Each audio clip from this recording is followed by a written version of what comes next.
Hello everyone, welcome back to my channel Papiya blogs. তো আজকে আমি কোনো ডেলি ব্লগ নিয়ে আসিনি, আজকে আমি এসেছি হেয়ার স্ট্রেটনিং করতে। ঠিক আছে, তো চলো আমি পার্লারে যেহেতু কাজ শিখছি, তো সেখানে এগুলো শিখিয়েছে। তো দেখো এই যে আমাদের কাস্টমার, তো একসঙ্গে আজকে দুটো কাস্টমার আসছে। ঠিক আছে, এর দিদিও আছে। তো দেখো এর চুলগুলো এখন এরকম আছে, আর এটা করার পর কীরকম হয় তোমরা বুঝতে পারবে। তো দেখো ম্যাট্রিক্সের সব কিছু দিয়ে হচ্ছে হেয়ার স্ট্রেট করা হবে আজকে, মানে ম্যাট্রিক্সের প্রোডাক্ট। ঠিক আছে, তো প্রথমেই শ্যাম্পু দিয়ে তো ক্লিন করা হচ্ছে বেশ ভালো করে, ক্লিন না করে নিলে তো হবে না। তো দেখো ক্লিন করার পর মানে ভালো করে ক্লিন করে নিয়ে মাথাটা মুছে টুছে হেয়ার ড্রায়ার দিয়ে শুকিয়ে নিতে হবে। হ্যাঁ, এটা হচ্ছে প্রথম প্রসেস। তারপর দ্বিতীয় প্রসেস তো আছে, তো সব প্রসেসই আমি তোমাদেরকে আস্তে আস্তে বলছি, তোমরা দেখতে থাকো, আশা করছি ভালো লাগবে।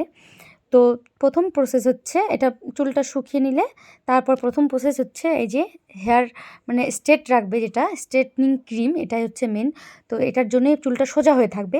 তো সেই ক্রিমটাই, এই ক্রিমটা ভালো করে পাট পাট করে চুল অল্প অল্প করে দিয়ে ওর মধ্যে মাখাতে হবে। ঠিক আছে, বেশ করে 2 আঙুল দিয়ে এটাকে দিতে হবে। ওই প্রসেসটা আমি তোমাদেরকে দেখাতে পারছি না, কারণ আমার ভিডিও করা হয়নি। ঠিক আছে, তো এই যে দেখো এটা এরকম করে দেওয়া হয়েছে, এটা দিয়ে মোটামুটি 20 মিনিট রেখে দিতে হবে। 20 মিনিট রেখে এটা আবার চেক করতে হবে যে এটা ব্যাকা হচ্ছে কিনা, এটা যারা করে তারাই বুঝবে। ঠিক আছে, তো তোমরা বুঝবে না।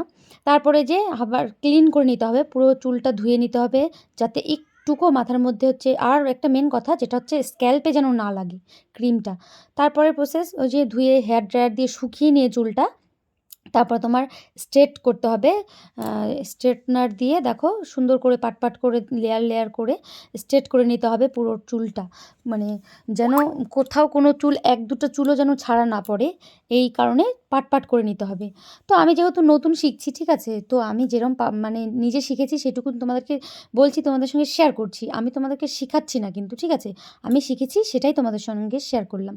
তো দেখো চুলটা কতটা সুন্দর হয়ে গেছে প্রথম একটা ক্রিম দেওয়ার পরে, স্ট্রেট ক্রিম দেওয়ার পরেই এতটা সুন্দর হয়ে গেছে। এখনও পরপর 3টা প্রসেস আছে। ঠিক আছে, টোটাল 4টা হবে। তো দেখো এরপরের প্রসেসে যাব, এরপরের প্রসেসে যাওয়ার আগে তোমরা একবার প্রথমবারের রেজাল্টটাই দেখে নাও কতটা সুন্দর হয়েছে।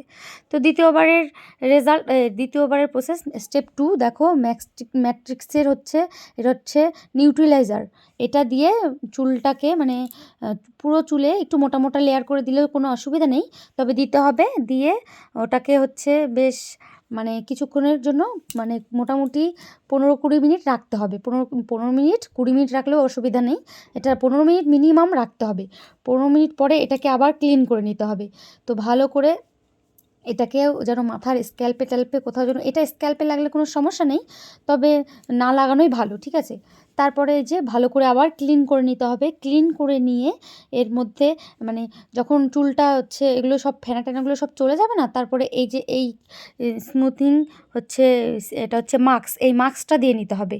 এই মাস্কটা দিয়ে 5 মিনিটের মতো রাখতে হবে। 5 মিনিট রেখে তারপরে আবার চুলটা ধুয়ে নিতে হবে। ধুয়ে তারপরে এটা হচ্ছে শুকাতে হবে 90% শুকিয়ে নিয়ে, তারপরে এই যে সিরামটা দিতে হবে। সিরামটা দিয়ে মেন প্রসেস হচ্ছে চুল স্ট্রেটনিং দিয়ে স্ট্রেট করা পাট পাট করে।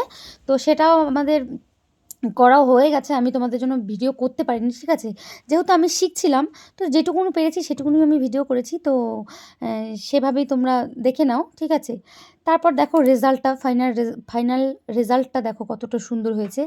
একদম মানে চুলটা গ্লেজ করছে কত, আর মনে হচ্ছে কত স্মুথ। তো এই চুলটা কিন্তু এরকমই থেকে যাবে, আর এটা করলেই শেষ না, বাড়িতেও কিন্তু এর অনেক রকম নিয়মকানুন আছে। শ্যাম্পু করতে হবে, চুলে আবার সিরাম লাগাতে হবে নিয়মিত, মানে নিয়মিত লাগাতে হবে। এই কোম্পানির শ্যাম্পুই ইউজ করতে হবে। ঠিক আছে, তো চলো আজকের মতো ভিডিওটা এখানেই শেষ করছি। আমার এই ভিডিওটা কেমন লাগলো কমেন্ট করে জানিয়ে দিও, আর টাটা সবাইকে।